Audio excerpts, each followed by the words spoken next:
ਸਤਿ ਸ਼੍ਰੀ ਅਕਾਲ। ਤੁਸੀਂ ਵੇਖ ਰਹੇ ਹੋ ਟੀਵੀ ਪੰਜਾਬ ਤੇ ਮੈਂ ਹਾਂ ਤੁਹਾਡੇ ਨਾਲ ਇੰਦਰਪ੍ਰੀਤ ਕੌਰ ਪੰਨੂ। ਖਬਰਾਂ ਦੇ ਇਸ ਬੁਲੇਟਿਨ ਦੇ ਵਿੱਚ ਤੁਹਾਡਾ ਸਵਾਗਤ ਹੈ। ਸਭ ਤੋਂ ਪਹਿਲਾਂ ਨਜ਼ਰ ਮਾਰਦੇ ਹਾਂ ਅੱਜ ਦੀਆਂ ਚੋਣਵੀਆਂ ਖਬਰਾਂ ਦੇ ਉੱਪਰ। ਅਮਰੀਕਾ ਨੂੰ ਬਾਰਡਰ ਖੋਲਣ ਦੀ ਮੰਗ, ਬਾਈਡਨ ਨੂੰ ਲਿਖਿਆ ਪੱਤਰ। ਦੋ ਪਾਰਟੀਆਂ ਦੇ ਵਿੱਚ ਫਸਮਾ ਮੁਕਾਬਲਾ, ਜਾਣੋ ਕੀ ਕਹਿ ਰਿਹਾ ਹੈ ਪੋਲ। ਓਟੂਲ ਵੱਲੋਂ ਜਸਟਿਨ ਟਰੂਡੋ ਦੇ ਉੱਪਰ ਨਿਸ਼ਾਨਾ, ਦੇਸ਼ ਵਾਸੀਆਂ ਨੂੰ ਕੀਤੀ ਚੋਣਾਂ ਤੋਂ ਪਹਿਲਾਂ ਅਪੀਲ। ਜਗਮੀਤ ਸਿੰਘ ਨੇ ਕੀਤੀ ਅਪੀਲ, ਕੈਨੇਡਾ ਵਾਸੀਆਂ ਨੂੰ ਦਿੱਤਾ ਸੁਨੇਹਾ। 1 ਸਾਲ ਦੇ ਬੱਚੇ ਦੀ ਮੌਤ, ਪੁਲਿਸ ਨੇ ਕੀਤਾ ਪਿਤਾ ਨੂੰ ਚਾਰਜ। ਇੱਕ ਹੋਰ ਥਾਂ ਦੇ ਉੱਪਰ ਹੋਈ ਗੋਲੀਬਾਰੀ, ਪੰਜਾਬੀ ਨੂੰ ਕੀਤਾ ਗਿਆ ਗ੍ਰਿਫਤਾਰ। ਮੌਂਟਰੀਅਲ ਦੇ ਵਿੱਚ ਸਾਹਮਣੇ ਆਈਆਂ ਦੋ ਘਟਨਾਵਾਂ, ਇੱਕ ਦੀ ਮੌਤ, 2 ਜਾਣੇ ਹਨ ਜ਼ਖਮੀ। ਕੈਨੇਡਾ ਵੱਲੋਂ ਅਮਰੀਕਨਸ ਦੇ ਲਈ ਬਾਰਡਰ ਖੋਲ੍ਹ ਦਿੱਤਾ ਗਿਆ, ਪਰ ਅਮਰੀਕਾ ਵੱਲੋਂ ਕੈਨੇਡਾ ਵਾਸੀਆਂ ਦੇ ਲਈ ਫਿਲਹਾਲ ਅਜਿਹਾ ਨਹੀਂ ਕੀਤਾ ਗਿਆ। ਅਮਰੀਕਾ ਦੇ ਸੈਨੇਟਰਸ ਦੇ ਵੱਲੋਂ ਮੰਗ ਕੀਤੀ ਗਈ ਹੈ ਕਿ ਬਾਈਡਨ ਪ੍ਰਸ਼ਾਸਨ ਹੁਣ ਕੈਨੇਡਾ ਦੇ ਵਾਸਤੇ ਵੀ ਬਾਰਡਰ ਨੂੰ ਖੋਲੇ। ਉਹਨਾਂ ਦਾ ਕਹਿਣਾ ਹੈ ਕਿ ਮਾਰਚ 2020 ਤੋਂ ਹੀ ਇਹ ਬਾਰਡਰ ਬੰਦ ਪਿਆ ਹੈ, ਜਿਸ ਦਾ ਅਸਰ ਜਿਹੜਾ ਹੈ ਉਹ ਆਰਥਿਕਤਾ ਦੇ ਉੱਪਰ ਵੀ ਪੈ ਰਿਹਾ ਹੈ। ਯੂਐਸ ਸੈਨੇਟਰਸ ਰਾਸ਼ਟਰਪਤੀ ਜੋ ਬਾਈਡਨ ਤੋਂ ਮੰਗ ਕਰ ਰਹੇ ਨੇ ਕਿ ਬਾਰਡਰ ਦੇ ਉੱਪਰ ਜੋ ਕੈਨੇਡਾ ਦੇ ਨਾਲ ਪਾਬੰਦੀਆਂ ਲਗਾਈਆਂ ਗਈਆਂ ਹਨ, ਉਹਨਾਂ ਨੂੰ ਖਤਮ ਕੀਤਾ ਜਾਵੇ। ਜੀ ਹਾਂ, ਅਮਰੀਕਾ ਦੇ ਰਾਸ਼ਟਰਪਤੀ ਜੋ ਬਾਈਡਨ ਦੇ ਕੋਲੋਂ 4 ਯੂਐਸ ਸੈਨੇਟਰਸ ਨੇ ਮੰਗ ਕੀਤੀ ਹੈ ਕਿ ਕੈਨੇਡਾ ਦੇ ਨਾਲ ਜੋ ਉਹਨਾਂ ਵੱਲੋਂ ਬਾਰਡਰ ਸੰਬੰਧੀ ਪਾਬੰਦੀਆਂ ਲਗਾਈਆਂ ਗਈਆਂ, ਉਹਨਾਂ ਨੂੰ ਹਟਾਇਆ ਜਾਵੇ। ਉਹਨਾਂ ਦਾ ਕਹਿਣਾ ਹੈ ਕਿ ਇਹ ਬਾਰਡਰ ਮਾਰਚ 2020 ਤੋਂ ਬੰਦ ਪਿਆ ਹੈ ਤੇ ਹੁਣ ਇਸ ਨੂੰ ਖੋਲ੍ਹ ਦਿੱਤਾ ਜਾਣਾ ਚਾਹੀਦਾ ਹੈ। ਇਨ੍ਹਾਂ ਸੈਨੇਟਰਸ ਨੇ ਕਿਹਾ ਹੈ ਕਿ ਫੁੱਲੀ ਵੈਕਸੀਨੇਟਡ ਕੈਨੇਡੀਅਨਸ ਨੂੰ ਅਕਤੂਬਰ ਮਹੀਨੇ ਤੋਂ ਪਹਿਲਾਂ ਇਸ ਬਾਰਡਰ ਰਾਹੀਂ ਦਾਖਲੇ ਦੀ ਇਜਾਜ਼ਤ ਦਿੱਤੀ ਜਾਵੇ। ਜੋ ਪੱਤਰ ਇਨ੍ਹਾਂ ਸੈਨੇਟਰਸ ਦੇ ਵੱਲੋਂ ਲਿਖਿਆ ਗਿਆ, ਉਸ ਦੇ ਵਿੱਚ ਉਹਨਾਂ ਨੇ ਜ਼ਿਕਰ ਕੀਤਾ ਹੈ ਕਿ ਬਾਰਡਰ ਲੰਬੇ ਸਮੇਂ ਤੋਂ ਬੰਦ ਰੱਖਣ ਦੇ ਨਾਲ ਕਿਹੜੀਆਂ ਚੀਜ਼ਾਂ ਦੇ ਉੱਪਰ ਪ੍ਰਭਾਵ ਪਿਆ ਹੈ। ਸੈਨੇਟਰਸ ਦੇ ਵੱਲੋਂ ਇਹ ਵੀ ਜ਼ਿਕਰ ਕੀਤਾ ਗਿਆ ਹੈ ਕਿ ਕੈਨੇਡਾ ਵਾਸੀਆਂ ਨੂੰ ਅਮਰੀਕਾ ਦੇ ਵਿੱਚ ਹਵਾਈ ਯਾਤਰਾ ਕਰਕੇ ਆਉਣ ਦੀ ਇਜਾਜ਼ਤ ਦਿੱਤੀ ਜਾ ਰਹੀ ਹੈ, ਪਰ ਬਾਰਡਰ ਸੰਬੰਧੀ ਅਜੇ ਤੱਕ ਪਾਬੰਦੀਆਂ ਨੂੰ ਨਹੀਂ ਹਟਾਇਆ ਜਾ ਰਿਹਾ। ਜਾਣਕਾਰੀ ਦੇ ਲਈ ਦੱਸ ਦਈਏ ਕਿ ਅਮਰੀਕਾ ਵੱਲੋਂ ਕੈਨੇਡਾ ਦੇ ਨਾਲ ਮਾਰਚ 2020 ਤੋਂ ਹੀ ਬਾਰਡਰ ਬੰਦ ਰੱਖਿਆ ਹੋਇਆ ਹੈ। ਸਿਰਫ ਅਸੈਂਸ਼ੀਅਲ ਟਰੈਵਲ ਨੂੰ ਹੀ ਇਜਾਜ਼ਤ ਦਿੱਤੀ ਜਾ ਰਹੀ ਹੈ। ਹਾਲ ਹੀ ਦੇ ਵਿੱਚ ਜੋ ਯੂਐਸ ਆਫੀਸ਼ੀਅਲਸ ਦੇ ਵੱਲੋਂ ਅਨਾਉਂਸਮੈਂਟ ਕੀਤੀ ਗਈ, ਉਸ ਦੇ ਮੁਤਾਬਕ ਕੈਨੇਡਾ ਦੇ ਲਈ ਅਮਰੀਕਾ ਵੱਲੋਂ ਸਤੰਬਰ 21 ਤੱਕ ਬਾਰਡਰ ਬੰਦ ਰੱਖਿਆ ਜਾਵੇਗਾ। ਪਰ ਇਸ ਦੇ ਉਲਟ ਅਗਸਤ ਮਹੀਨੇ ਦੇ ਵਿੱਚ ਕੈਨੇਡਾ ਵੱਲੋਂ ਫੁੱਲੀ ਵੈਕਸੀਨੇਟਡ ਅਮਰੀਕਨਸ ਨੂੰ ਦਾਖਲੇ ਦੀ ਇਜਾਜ਼ਤ ਦਿੱਤੀ ਗਈ, ਜਿਸ ਦਾ ਮਤਲਬ ਹੈ ਕਿ ਅਗਸਤ ਮਹੀਨੇ ਤੋਂ ਹੀ ਜਿਹੜੇ ਫੁੱਲੀ ਵੈਕਸੀਨੇਟਡ ਅਮਰੀਕਨਸ ਨੇ ਉਹ ਕੈਨੇਡਾ ਦੇ ਵਿੱਚ ਨਾਨ ਅਸੈਂਸ਼ੀਅਲ ਟਰੈਵਲ ਵੀ ਕਰ ਸਕਦੇ ਹਨ। ਪਰ ਅਮਰੀਕਾ ਵੱਲੋਂ ਜੋ ਅਜੇ ਤੱਕ ਕੈਨੇਡੀਅਨਸ ਨੂੰ ਰਾਹਤ ਨਹੀਂ ਦਿੱਤੀ ਗਈ, ਉਸ ਤੋਂ ਬਾਅਦ ਲਗਾਤਾਰ ਬਾਈਡਨ ਐਡਮਿਨਿਸਟ੍ਰੇਸ਼ਨ ਨੂੰ ਮੰਗ ਕੀਤੀ ਜਾ ਰਹੀ ਹੈ ਕਿ ਹੁਣ ਬਾਰਡਰ ਦੇ ਉੱਪਰ ਲੱਗੀਆਂ ਪਾਬੰਦੀਆਂ ਨੂੰ ਹਟਾ ਦੇਣਾ ਚਾਹੀਦਾ ਹੈ। ਸੋਮਵਾਰ ਨੂੰ ਹੋਣ ਵਾਲੀਆਂ ਚੋਣਾਂ ਤੋਂ ਪਹਿਲਾਂ ਜੋ ਪੋਲ ਸਾਹਮਣੇ ਆਇਆ, ਉਸ ਦੇ ਵਿੱਚ ਦੋ ਪਾਰਟੀਆਂ ਦਰਮਿਆਨ ਫਸਮਾ ਮੁਕਾਬਲਾ ਦੇਖਿਆ ਜਾ ਸਕਦਾ ਹੈ। ਇਸ ਪੋਲ ਦੇ ਵਿੱਚ ਜੋ ਜਾਣਕਾਰੀ ਨਿਕਲ ਕੇ ਸਾਹਮਣੇ ਆਈ ਹੈ, ਉਹ ਡਿਟੇਲ ਤੁਹਾਡੇ ਨਾਲ ਇਸ ਖਬਰ ਦੇ ਵਿੱਚ ਸਾਂਝੀ ਕਰਾਂਗੇ।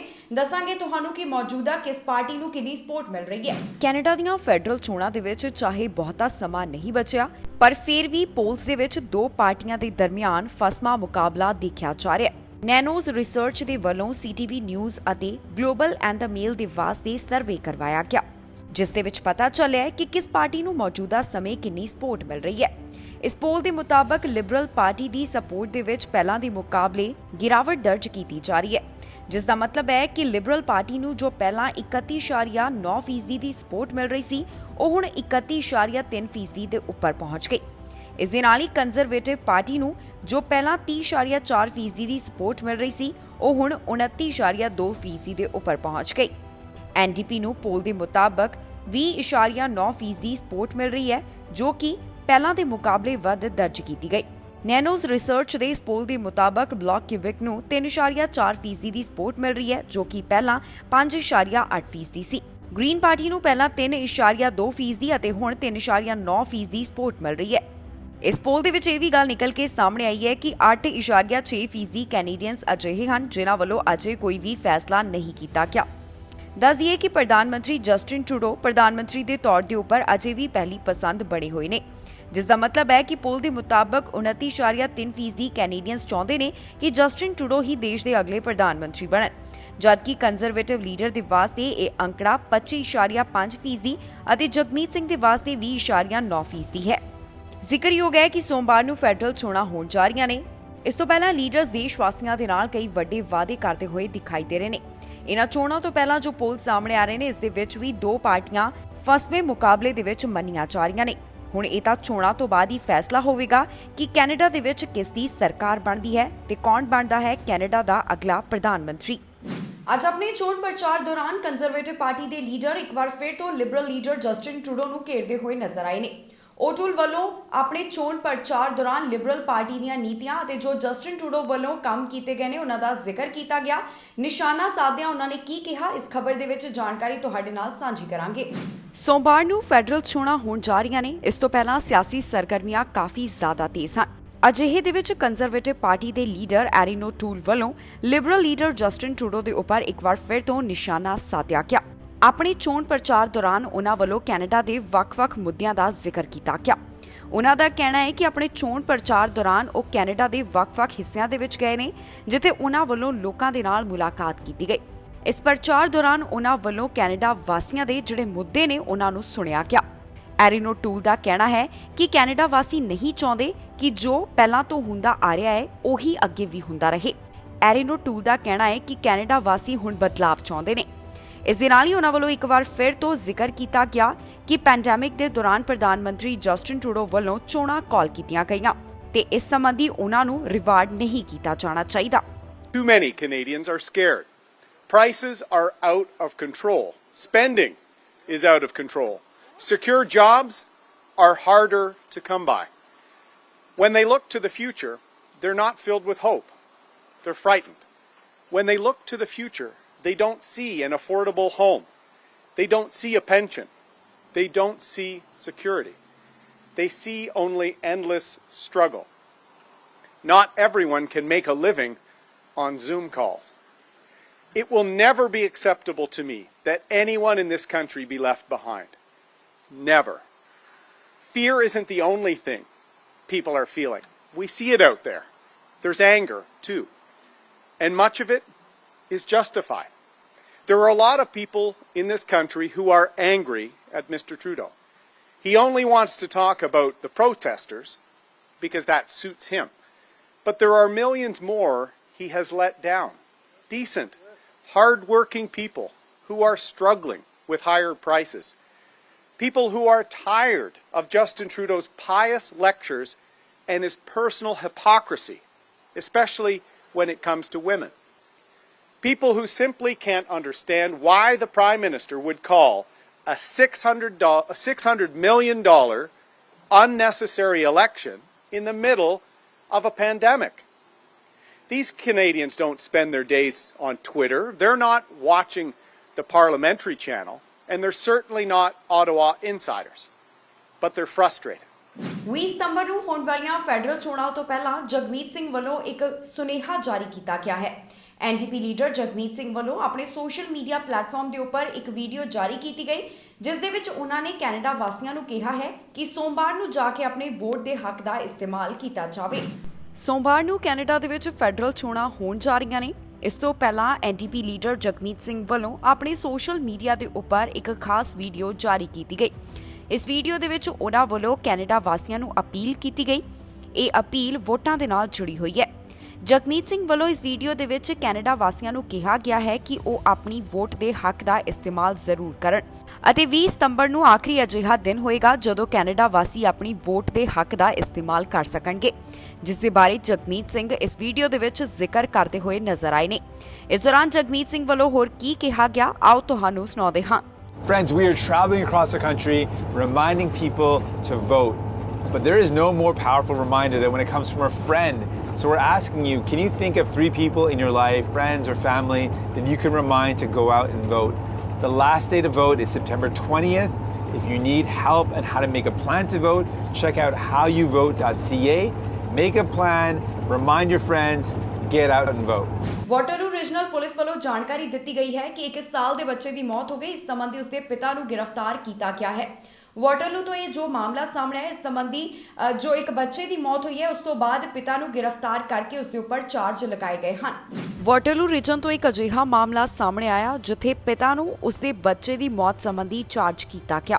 ਇਸ ਬਾਰੇ ਵਾਟਰਲੂ ਰੀਜਨਲ ਪੁਲਿਸ ਵੱਲੋਂ ਜਾਣਕਾਰੀ ਦਿੱਤੀ ਗਈ ਹੈ ਕਿ 1 ਸਾਲਾ ਬੱਚੇ ਦੀ ਮੌਤ ਸੰਬੰਧੀ ਉਸਦੇ ਪਿਤਾ ਨੂੰ ਚਾਰਜ ਕੀਤਾ ਗਿਆ। ਪੁਲਿਸ ਨੇ ਦੱਸਿਆ ਹੈ ਕਿ ਉਹਨਾਂ ਨੂੰ ਸਵੇਰੇ 9 ਵਜੇ ਦੇ ਕਰੀਬ ਪਾਵਰ ਰੋਡ ਤੇ ਸਥਿਤ ਘਰ ਦੇ ਵਿੱਚ ਬੁਲਾਇਆ ਗਿਆ, ਜਿੱਥੇ ਉਹਨਾਂ ਨੂੰ ਡਿਸਟਰਬੈਂਸ ਦੇ ਬਾਰੇ ਜਾਣਕਾਰੀ ਮਿਲੀ।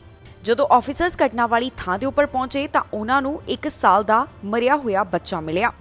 ਪੁਲਿਸ ਦਾ ਕਹਿਣਾ ਹੈ ਕਿ ਪੀੜਤ ਦੇ ਪਿਤਾ ਨੂੰ ਇਸ ਸੰਬੰਧੀ ਗ੍ਰਿਫਤਾਰ ਕੀਤਾ ਗਿਆ ਅਤੇ 31 ਸਾਲਾ ਇਸ ਵਿਅਕਤੀ ਦੇ ਉੱਪਰ ਚਾਰਜ ਲਗਾਏ ਗਏ ਹਨ। ਫਿਲਹਾਲ ਆਫੀਸਰਸ ਦੇ ਵੱਲੋਂ ਇਸ ਮਾਮਲੇ ਦੀ ਵਧੇਰੇ ਜਾਂਚ ਕੀਤੀ ਜਾ ਰਹੀ ਹੈ।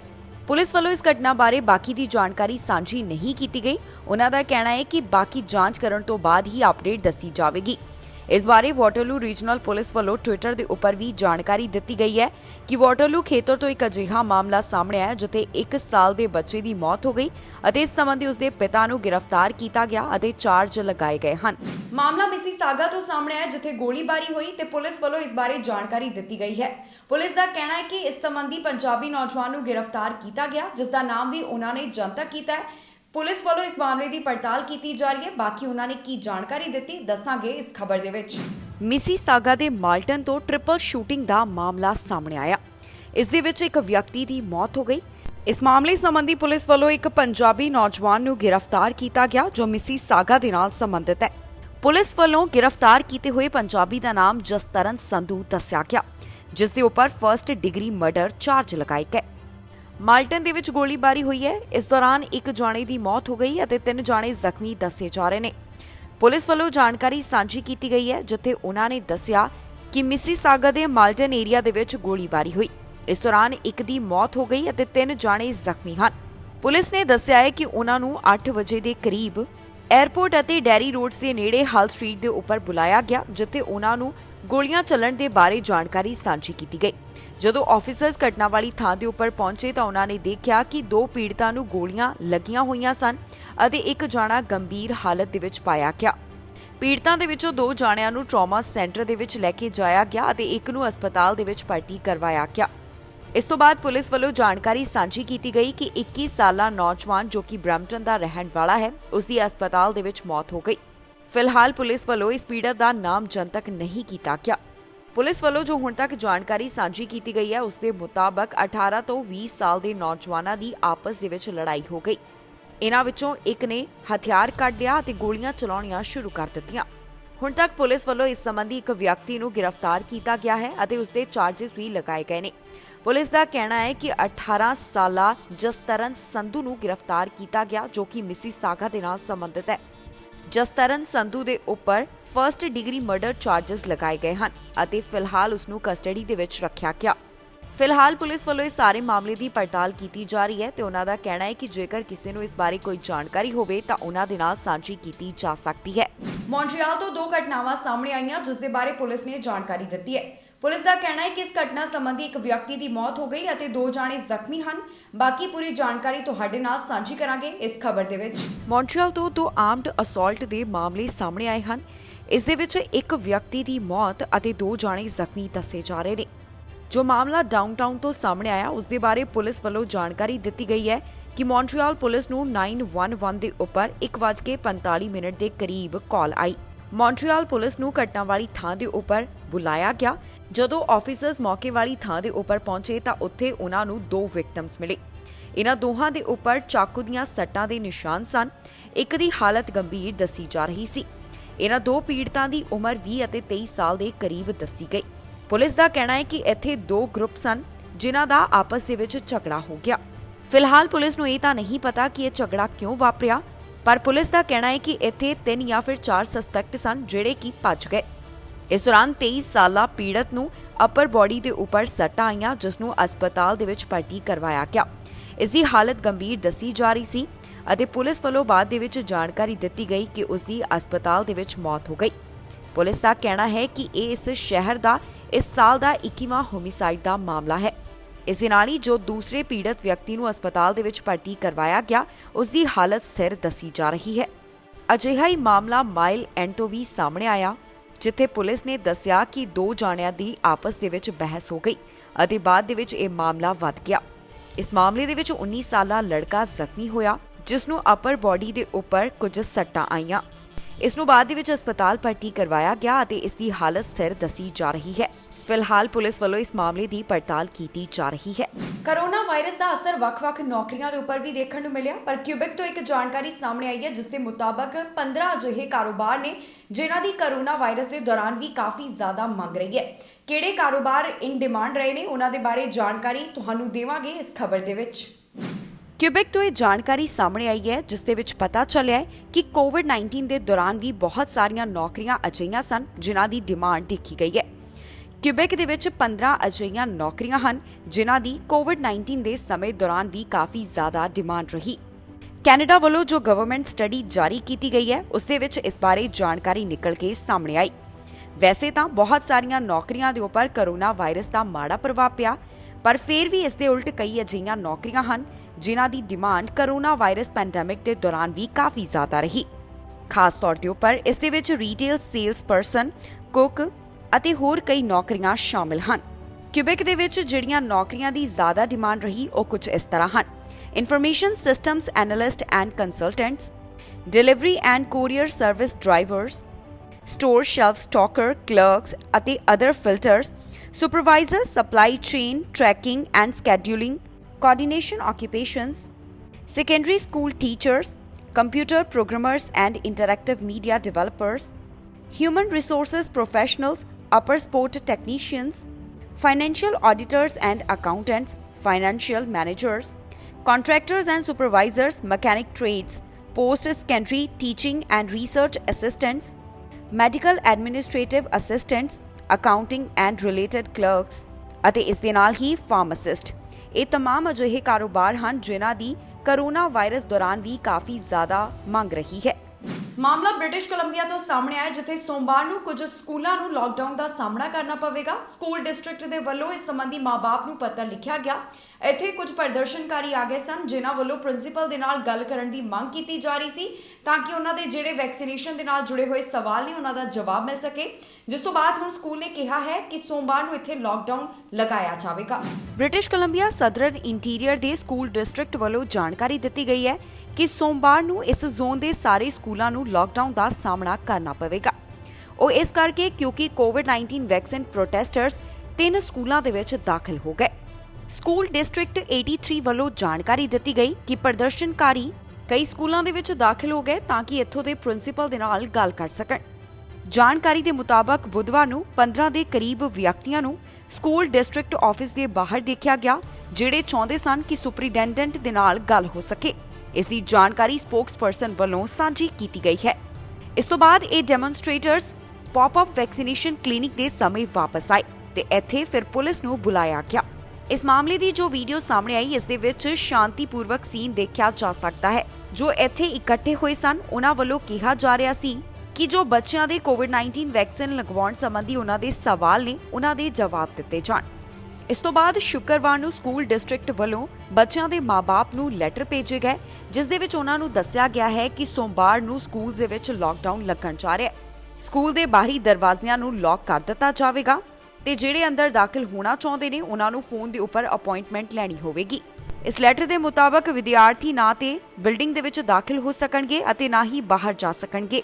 ਇਸ ਪੱਤਰ ਦੇ ਵਿੱਚ ਇਹ ਵੀ ਜਾਣਕਾਰੀ ਸਾਂਝੀ ਕੀਤੀ ਗਈ ਹੈ ਕਿ ਡਿਸਟ੍ਰਿਕਟ ਵੱਲੋਂ RCMP ਦੇ ਨਾਲ ਇਸ ਮੁੱਦੇ ਦੇ ਉੱਪਰ ਕੰਮ ਕੀਤਾ ਜਾ ਰਿਹਾ ਹੈ ਤਾਂ ਕਿ ਪ੍ਰੋਟੈਸਟ ਨੂੰ ਸਕੂਲ ਤੋਂ ਦੂਰ ਰੱਖਿਆ ਜਾਵੇ। ਸਰੀ ਦੇ ਵਿੱਚ ਪਹਿਲਾਂ ਦੇ ਮੁਕਾਬਲੇ ਕਰੋਨਾ ਵਾਇਰਸ ਦੇ ਮਾਮਲੇ ਵਧਦੇ ਹੋਏ ਦਿਖਾਈ ਦੇ ਰਹੇ ਨੇ। ਇਸ ਖਬਰ ਦੇ ਵਿੱਚ ਇਹਨਾਂ ਮਾਮਲਿਆਂ ਸੰਬੰਧੀ ਤਾਂ ਜਾਣਕਾਰੀ ਤੁਹਾਡੇ ਨਾਲ ਸਾਂਝੀ ਕਰਾਂਗੇ ਹੀ, ਨਾਲ ਹੀ ਤੁਹਾਨੂੰ ਦੱਸਾਂਗੇ ਕਿ ਕਿੰਨੇ ਫੀਸਦੀ ਆਬਾਦੀ ਵੱਲੋਂ ਕੋਵਿਡ-19 ਵੈਕਸੀਨ ਦੇ ਦੋਨੋਂ ਸ਼ਾਟ ਲਗਵਾਏ ਜਾ ਚੁੱਕੇ ਹਨ। ਸਰੀ ਅੰਦਰ ਹਫ਼ਤਾਵਾਰੀ ਕਰੋਨਾ ਵਾਇਰਸ ਦੇ ਮਾਮਲੇ ਵਧਦੇ ਹੋਏ ਦਿਖਾਈ ਦੇ ਰਹੇ ਨੇ। ਜਾਣਕਾਰੀ ਦੇ ਮੁਤਾਬਕ ਸਰੀ ਦੇ ਵਿੱਚ ਸਤੰਬਰ 5 ਤੋਂ ਲੈ ਕੇ ਸਤੰਬਰ 11 ਦੇ ਵਿਚਕਾਰ 300 ਤੋਂ ਵੱਧ ਕਰੋਨਾ ਵਾਇਰਸ ਦੇ ਮਾਮਲੇ ਸਾਹਮਣੇ ਆਏ।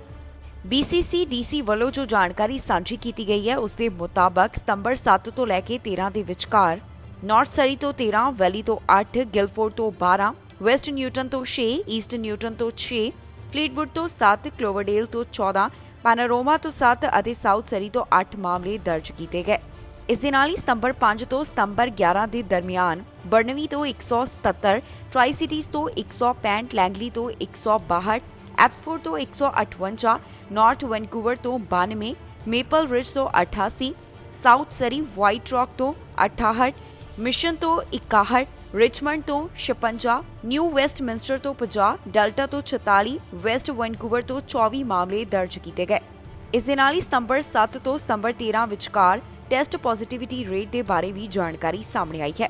ਇਸ ਦੇ ਮੁਤਾਬਕ ਨਾਰਥ ਸਰੀ ਤੋਂ 6%, ਵੈਲੀ ਤੋਂ 6%, ਗਿਲਫੋਰਡ ਤੋਂ 6%, West Newton 6%, East Newton 5%, Fleetwood 4%, Cloverdale 7%, Panorama 4%, South Surrey 4% positivity ਪੋਜ਼ਿਟਿਵਿਟੀ ਰੇਟ ਦਰਜ ਕੀਤਾ ਗਿਆ। ਇਸ ਦੇ ਨਾਲ ਹੀ ਸਰੀ ਦੇ ਵਿੱਚ ਪਿਛਲੇ ਹਫ਼ਤੇ ਦੇ ਮੁਕਾਬਲੇ ਇਸ ਵਾਰ ਵੈਕਸੀਨੇਸ਼ਨ ਲਗਵਾਉਣ ਵਾਲਿਆਂ ਦੀ ਗਿਣਤੀ ਦੇ ਵਿੱਚ ਵੀ ਵਾਧਾ ਦਰਜ ਕੀਤਾ ਗਿਆ।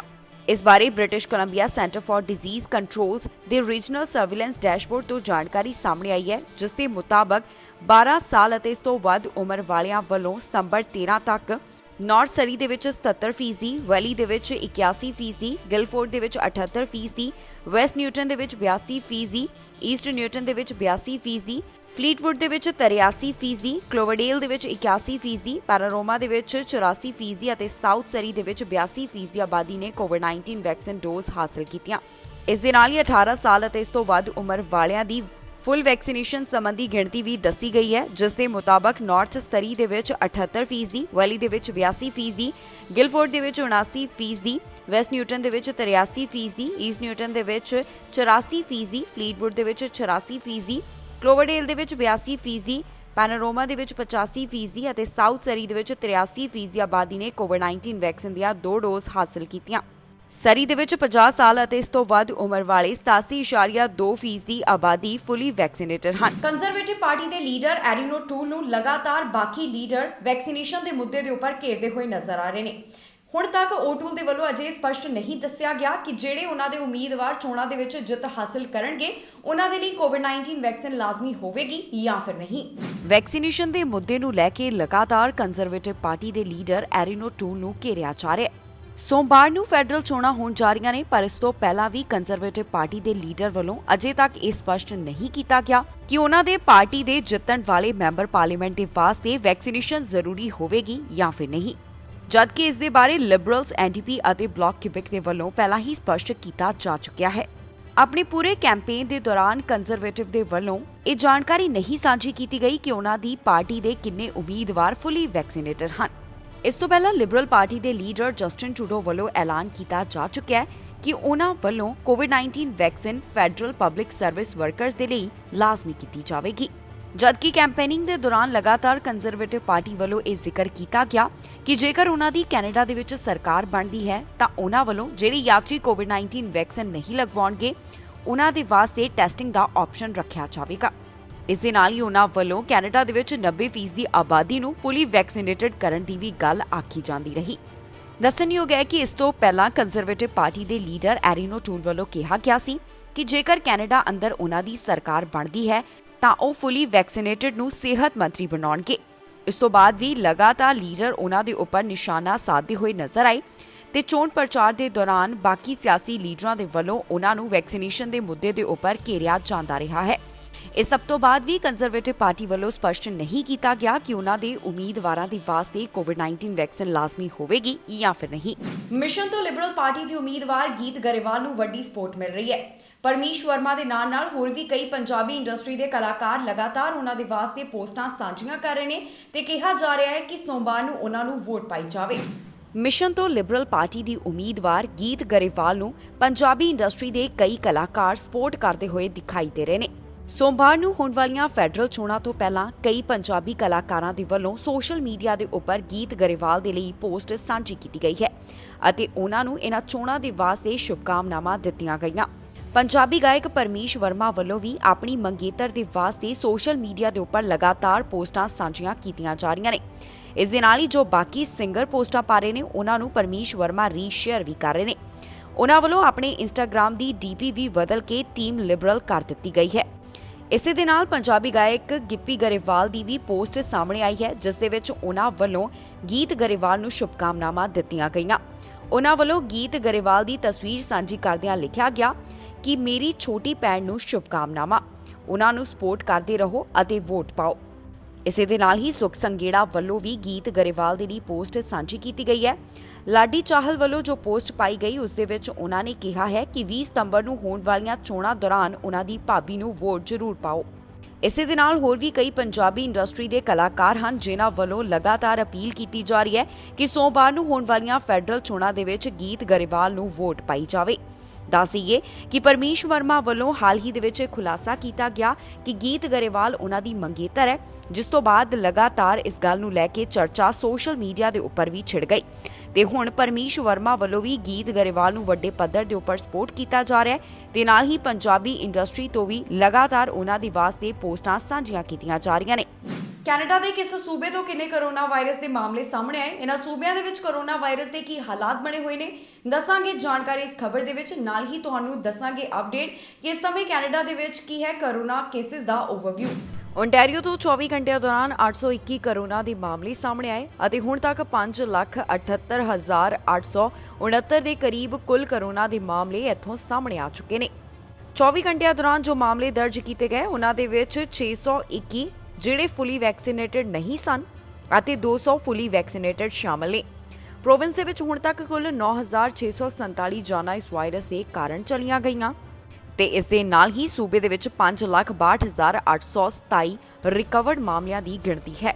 ਮਿਨਿਸਟਰੀ ਆਫ ਹੈਲਥ ਦੇ ਮੁਤਾਬਕ 185 ਮਰੀਜ਼ ਇੰਟੈਂਸਿਵ ਕੇਅਰ ਅਧੀਨ ਹਨ ਅਤੇ 126 ਵੈਂਟੀਲੇਟਰ ਦੇ ਉੱਪਰ ਦੱਸੇ ਜਾ ਰਹੇ ਨੇ। ਵੈਕਸੀਨੇਸ਼ਨ ਦੇ ਨਾਲ ਜੁੜੀ ਹੋਈ ਜਾਣਕਾਰੀ ਦੇ ਮੁਤਾਬਕ 85% ਦੀ ਆਬਾਦੀ ਵੱਲੋਂ ਕੋਵਿਡ-19 ਵੈਕਸੀਨ ਦੀ ਇੱਕ ਡੋਜ਼ ਅਤੇ 78.9% ਦੀ ਆਬਾਦੀ ਵੱਲੋਂ ਕੋਵਿਡ-19 ਵੈਕਸੀਨ ਦੇ ਦੋਨੋਂ ਡੋਜ਼ ਹਾਸਲ ਕੀਤੇ ਜਾ ਚੁੱਕੇ ਹਨ। ਕਿਊਬੈਕ ਤੋਂ 24 ਘੰਟਿਆਂ ਦੌਰਾਨ 837 ਕੁੱਲ ਕਰੋਨਾ ਦੇ ਮਾਮਲੇ ਸਾਹਮਣੇ ਆਏ ਹਨ। ਹਸਪਤਾਲ ਦੇ ਵਿੱਚ ਮਰੀਜ਼ਾਂ ਦੀ ਗਿਣਤੀ 264 ਦੱਸੀ ਜਾ ਰਹੀ ਹੈ, ਜਿਨ੍ਹਾਂ ਵਿੱਚੋਂ 99 ਇੰਟੈਂਸਿਵ ਕੇਅਰ ਅਧੀਨ ਹਨ। ਜਾਣਕਾਰੀ ਦੇ ਮੁਤਾਬਕ ਪ੍ਰੋਵਿੰਸ ਦੇ ਵਿੱਚ 88% ਦੀ ਆਬਾਦੀ ਵੱਲੋਂ ਕੋਵਿਡ-19 ਵੈਕਸੀਨ ਦੀ ਇੱਕ ਡੋਜ਼ ਅਤੇ 82% ਦੀ ਆਬਾਦੀ ਵੱਲੋਂ ਕੋਵਿਡ-19 ਵੈਕਸੀਨ ਦੇ 2 ਸ਼ਾਟ ਹਾਸਲ ਕੀਤੇ ਗਏ ਹਨ। ਹੁਣ ਤੱਕ ਪ੍ਰੋਵਿੰਸ ਦੇ ਵਿੱਚ 4,02,283 ਦੇ ਕਰੀਬ ਕੁੱਲ ਕਰੋਨਾ ਦੇ ਮਾਮਲੇ ਸਾਹਮਣੇ ਆ ਚੁੱਕੇ ਨੇ ਅਤੇ ਨਾਲ ਹੀ 11,321 ਮੌਤਾਂ ਹੁਣ ਤੱਕ ਇਸ ਵਾਇਰਸ ਦੇ ਕਾਰਨ ਹੋ ਗਈਆਂ। ਕੈਨੇਡਾ ਤੋਂ ਹੁਣ ਤੱਕ 1.5 ਮਿਲੀਅਨ ਤੋਂ ਵੱਧ ਕੁੱਲ ਕਰੋਨਾ ਦੇ ਮਾਮਲੇ ਸਾਹਮਣੇ ਆ ਚੁੱਕੇ ਹਨ। 27,383 ਜਾਨਾਂ ਇਸ ਵਾਇਰਸ ਦੇ ਕਾਰਨ ਚਲੀਆਂ ਗਈਆਂ। ਕੈਨੇਡਾ ਦੇ ਵਿੱਚ ਇਸ ਸਮੇਂ ਐਕਟਿਵ ਮਾਮਲਿਆਂ ਦੀ ਗਿਣਤੀ 45,644 ਹੈ, ਜਿਨ੍ਹਾਂ ਵਿੱਚੋਂ 45,006 ਮਾਈਲਡ ਕੰਡੀਸ਼ਨ ਦੇ ਵਿੱਚ ਨੇ ਅਤੇ 638 ਕ੍ਰਿਟੀਕਲ ਹਾਲਤ ਦੇ ਵਿੱਚ ਦੱਸੇ ਜਾ ਰਹੇ ਨੇ। ਇਸ ਦੇ ਨਾਲ ਹੀ ਕੈਨੇਡਾ ਦੇ ਵਿੱਚ 1.4 ਮਿਲੀਅਨ ਤੋਂ ਵੱਧ ਰਿਕਵਰਡ ਮਾਮਲਿਆਂ ਦਾ ਅੰਕੜਾ ਹੈ। ਇਸ ਦੇ ਨਾਲ ਹੀ ਜਾਂਦੇ ਇੱਕ ਵਾਰ ਫਿਰ ਤੋਂ ਨਜ਼ਰ ਮਾਰਦੇ ਹਾਂ ਅੱਜ ਦੀਆਂ ਚੋਣਵੀਂ ਖਬਰਾਂ ਦੇ ਉੱਪਰ। ਅਮਰੀਕਾ ਨੂੰ ਬਾਰਡਰ ਖੋਲ੍ਹਣ ਦੀ ਮੰਗ, ਬਾਈਡਨ ਨੂੰ ਲਿਖਿਆ ਪੱਤਰ। ਦੋ ਪਾਰਟੀਆਂ ਦੇ ਵਿੱਚ ਫਸਮਾ ਮੁਕਾਬਲਾ, ਜਾਣੋ ਕੀ ਕਹਿ ਰਿਹਾ ਹੈ ਪੋਲ। ਓਟੂਲ ਵੱਲੋਂ ਜਸਟਿਨ ਟਰੂਡੋ ਦੇ ਉੱਪਰ ਨਿਸ਼ਾਨਾ, ਦੇਸ਼ ਵਾਸੀਆਂ ਨੂੰ ਕੀਤੀ ਚੋਣਾਂ ਤੋਂ ਪਹਿਲਾਂ ਅਪੀਲ। ਜਗਮੀਤ ਸਿੰਘ ਨੇ ਕੀਤੀ ਅਪੀਲ, ਕੈਨੇਡਾ ਵਾਸੀਆਂ ਨੂੰ ਦਿੱਤਾ ਸੁਨੇਹਾ। 1 ਸਾਲ ਦੇ ਬੱਚੇ ਦੀ ਮੌਤ, ਪੁਲਿਸ ਨੇ ਕੀਤਾ ਪਿਤਾ ਨੂੰ ਚਾਰਜ। ਇੱਕ ਹੋਰ ਥਾਂ ਦੇ ਉੱਪਰ ਹੋਈ ਗੋਲੀਬਾਰੀ, ਪੰਜਾਬੀ ਨੂੰ ਕੀਤਾ ਗਿਆ ਗ੍ਰਿਫਤਾਰ। ਮੌਂਟਰੀਅਲ ਦੇ ਵਿੱਚ ਸਾਹਮਣੇ ਆਈਆਂ 2 ਘਟਨਾਵਾਂ, ਇੱਕ ਦੀ ਮੌਤ, 2 ਜਾਣੇ ਹਨ ਜ਼ਖਮੀ। ਖਬਰਾਂ ਦੇ ਇਸ ਬੁਲੇਟਿਨ ਦੇ ਵਿੱਚ ਇੰਨਾ ਹੀ। ਨਵੀਆਂ ਤੇ ਤਾਜ਼ੀਆਂ ਖਬਰਾਂ ਲੈ ਕੇ ਫਿਰ ਤੋਂ ਹਾਜ਼ਰ ਹੋਵਾਂਗੇ। ਫਿਲਹਾਲ ਮੈਨੂੰ ਇੰਦਰਪ੍ਰੀਤ ਕੌਰ ਪੰਨੂ ਨੂੰ ਦਿਓ ਇਜਾਜ਼ਤ ਤੇ ਤੁਸੀਂ ਵੇਖਦੇ ਰਹੋ ਟੀਵੀ ਪੰਜਾਬ।